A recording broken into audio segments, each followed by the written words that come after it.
republic ever to exist in all of human history, and we are making it greater than ever before.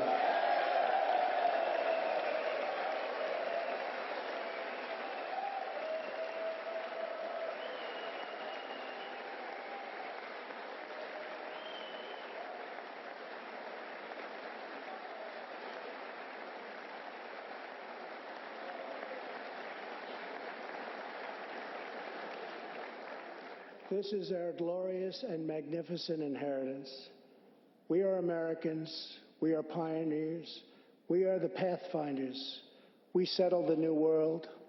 We built the modern world. And we changed history forever by embracing the eternal truth that everyone is made equal by the hand of Almighty God.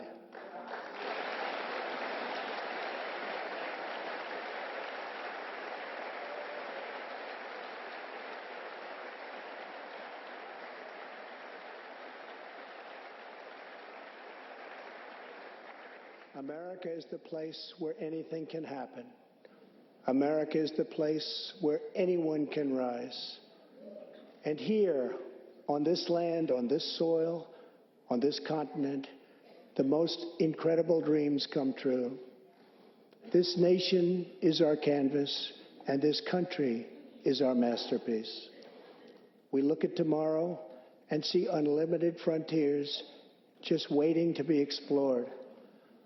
Our brightest discoveries are not yet known. Our most thrilling stories are not yet told. Our grandest journeys are not yet made. The American age, the American epic, the American adventure has only just begun. Our spirit is still young. The sun is still rising. God's grace is still shining. And my fellow Americans, the best is yet to come. Thank you. God bless you. And God bless America. Thank you very much.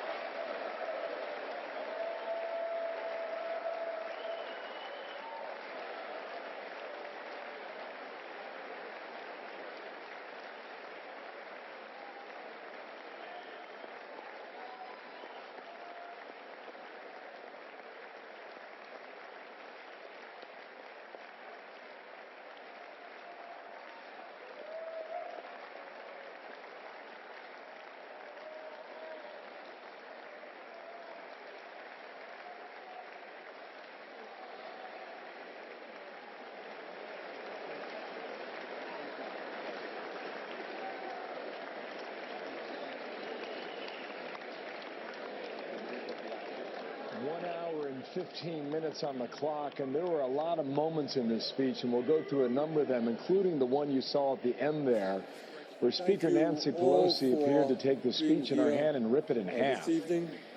Wow. There were a few more stunning moments also a moment ago. Donald Trump's third and what I believe will be his very last State of the Union address.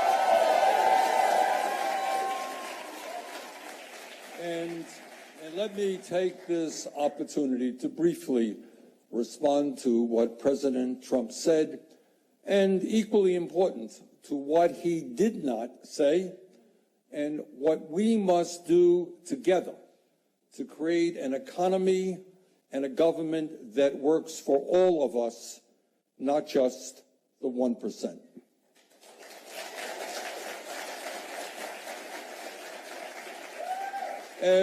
As all of you know, tonight and on many other occasions, President Trump has told the American people that the economy today is booming like it has never boomed before. Well, in truth, for Trump and his billionaire friends, he is right. The economy is really booming for them. In fact, the wealthiest people in our country have never, ever had it so good, and we are now experiencing more income and wealth inequality than any time in the last 100 years.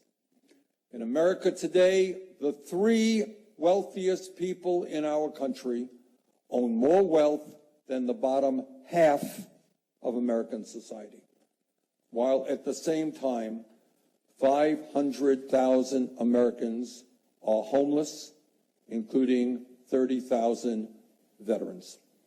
In America today, the top 1% earn 49% of all new income, while half of our people are living paycheck to paycheck, struggling to pay the rent, to put food on the table, to provide child care for their kids, or even to go to the doctor.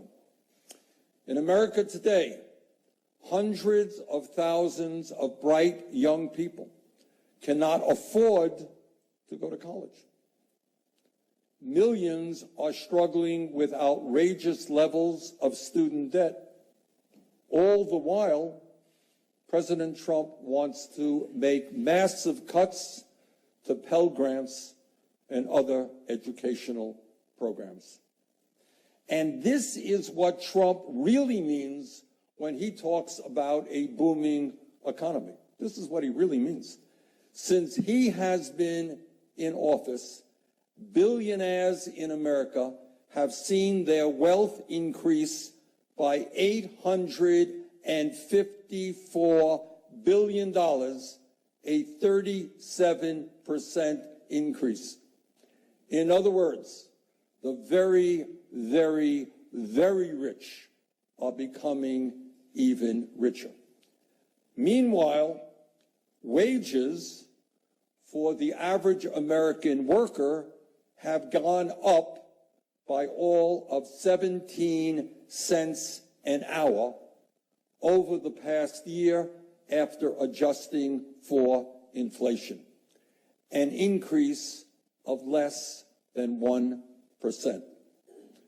Here is Trump's booming economy, a 37% increase in the wealth of billionaires, a 1% increase in real wages for American workers. And thanks to Trump, for the first time in the history of this country, this is quite unbelievable, but billionaires now pay a lower effective tax rate than the average working person in this country. Do you believe that? And profitable corporations like Amazon did not pay a nickel of federal income taxes last year, while they're owned by the wealthiest person in America. When Donald Trump was a candidate for president, he promised the American people that the wealthy would not benefit at all under his tax plan. We all remember that. That the wealthy will not benefit. In fact, only the middle class and working families would benefit from his tax plan. He lied. As President, Trump signed a tax bill that provides 83% of all benefits over a 10-year period to the top 1%. Donald Trump said he would protect manufacturing jobs in states like Michigan, Wisconsin, Ohio, Indiana, and Pennsylvania. He lied. Since Trump has been in office, over 170,000 American jobs have been shipped overseas. We are now in a manufacturing recession. And the NAFTA 2.0 deal that he recently signed will not prevent a single corporation from shutting down factories in the United States and moving them to Mexico, where workers are paid less than $2 an hour. We can and will do much better than a Trump-negotiated trade deal.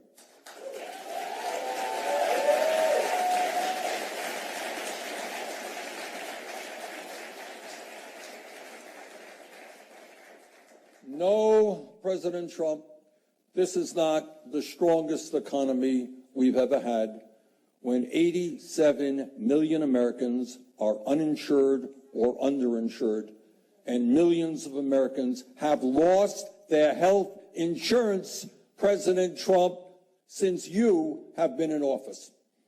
This is not a booming economy when the pharmaceutical industry continues to rip off the American people by charging us the highest prices in the world by far for prescription drugs, and when 1 out of 5 Americans can't afford the medicine their doctors prescribe. Can you imagine that? People go to the doctor, they are sick, and they can't even afford to fill the prescriptions their doctors prescribe. In his remarks tonight, Donald Trump talked about the need for America to have the, quote, most affordable, innovative, and high-quality healthcare system on earth. He continued, "We will always protect patients with pre-existing conditions," end quote. Really? How gullible do you think the American people are? This is the same president who came 1 vote away from throwing 32 million Americans off the health care they have and ending the Affordable Care Act's protection for pre-existing conditions. This is also the president who in his last budget proposed a $1.4 trillion in cuts to Medicaid and $845 billion in cuts to Medicare. This is not a booming economy when half of older Americans have no retirement savings and no idea how they will ever be able to retire with any shred of dignity. Now, as important as it is to respond to some of what President Trump said tonight, it is equally important to discuss what Trump refused to talk about. In the year 2020, how can a president of the United States give a State of the Union speech and not mention climate change?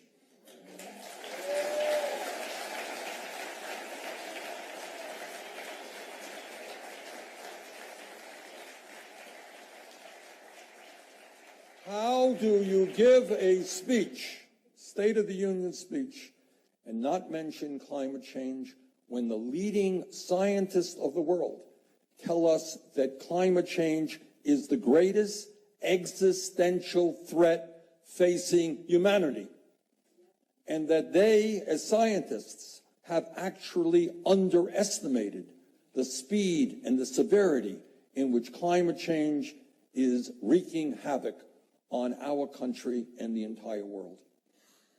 I did not hear President Trump say one word about what it means when Australia is now on fire because of severe drought, and about the unprecedented level of flooding and extreme weather disturbances that we are experiencing. And he failed to talk about how many American communities could be underwater in the next century as a result of rising sea levels.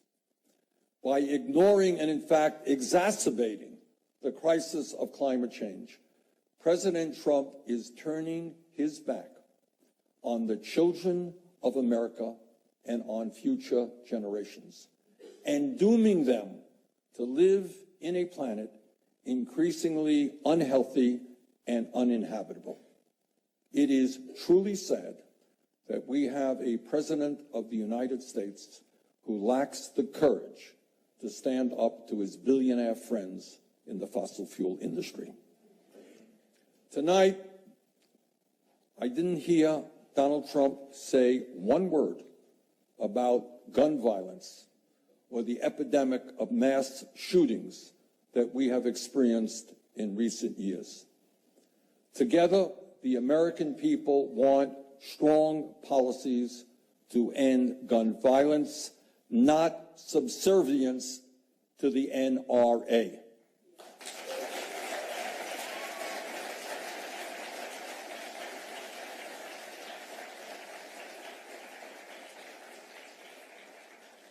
Now, if I might, let me share a little bit of good news with you. And that is that after traveling around this country, I am more confident than ever that the American people want a government that is based on the principles of justice and compassion, not greed and corruption.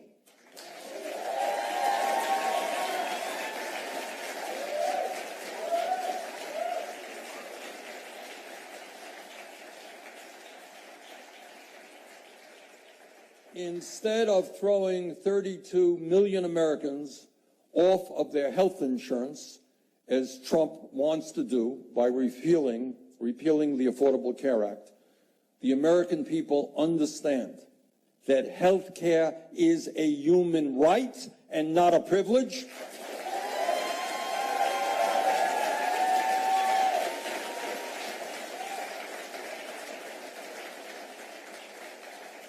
And that we must expand Medicare to cover every man, woman, and child in this country through a Medicare for all single-payer program.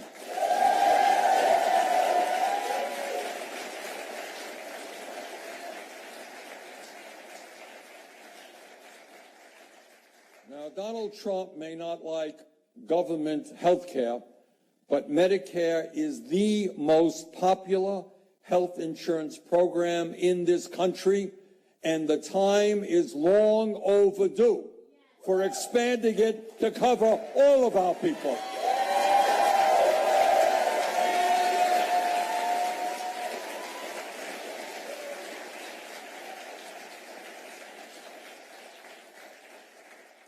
Tonight, President Trump talked about his desire to preserve Social Security. Funny, that's not what he said last month when he was in Davos with his billionaire friends and talked about the need to cut back on entitlement programs. So we say to the president, instead of trying to cut Social Security, we must expand Social Security benefits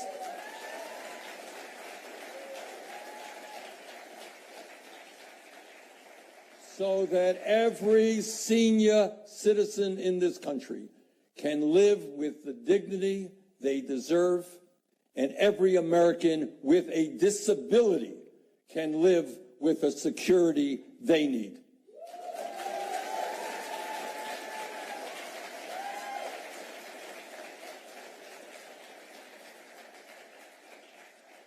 Instead of more tax breaks for billionaires and Wall Street executives, we are going to raise the minimum wage to a living wage, $15 an hour.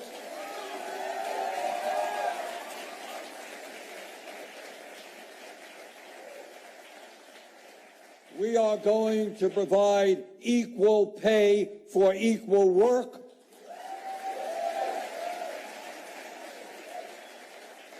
And we are going to make it easier for workers to join unions.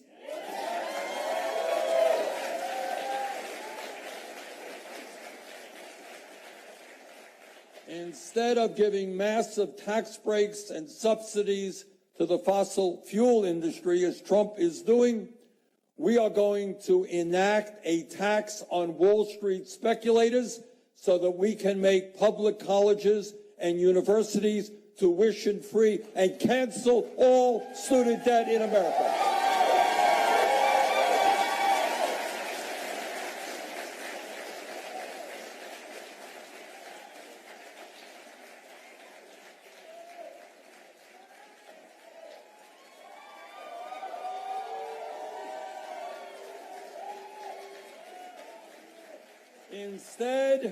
Instead of giving corporate welfare to large companies that are shipping our jobs overseas, we're going to stop providing lucrative federal contracts to corporations that are outsourcing American jobs to low-wage countries.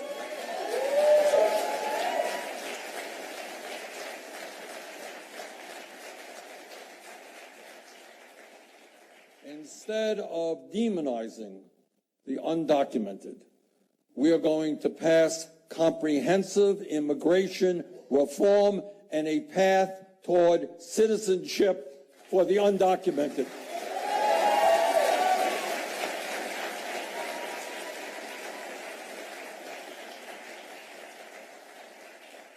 And on day one, we are going to restore the legal status of the 1.8 million young people eligible for the DACA program.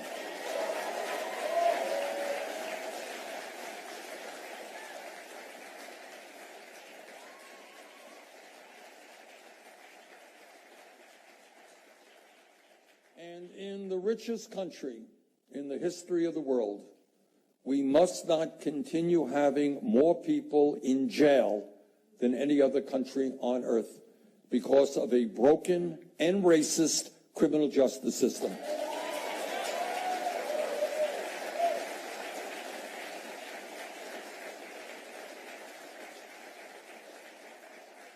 We need to invest in our young people, in jobs and education, not more jails and incarceration.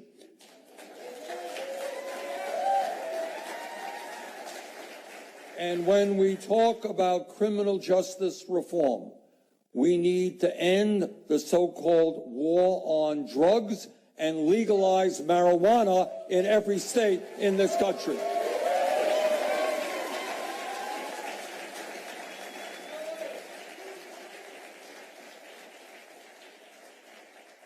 Yes, tonight we have heard Donald Trump talk about deregulation and getting government off the backs of the American people.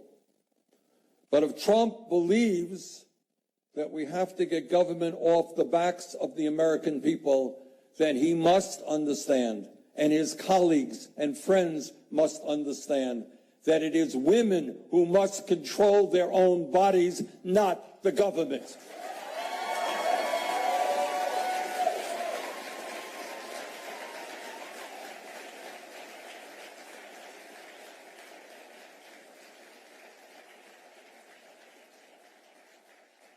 If we are serious about transforming our country, if we are serious about rebuilding the middle class, if we are serious about economic, racial, social, and environmental justice, we must end the divisiveness that Donald Trump is fomenting.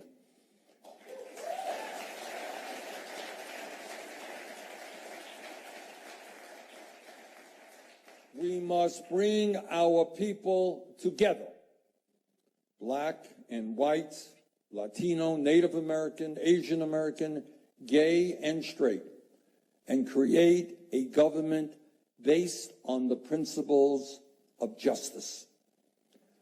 This is an unprecedented moment in American history. Let us go forward together. Thank you all very much.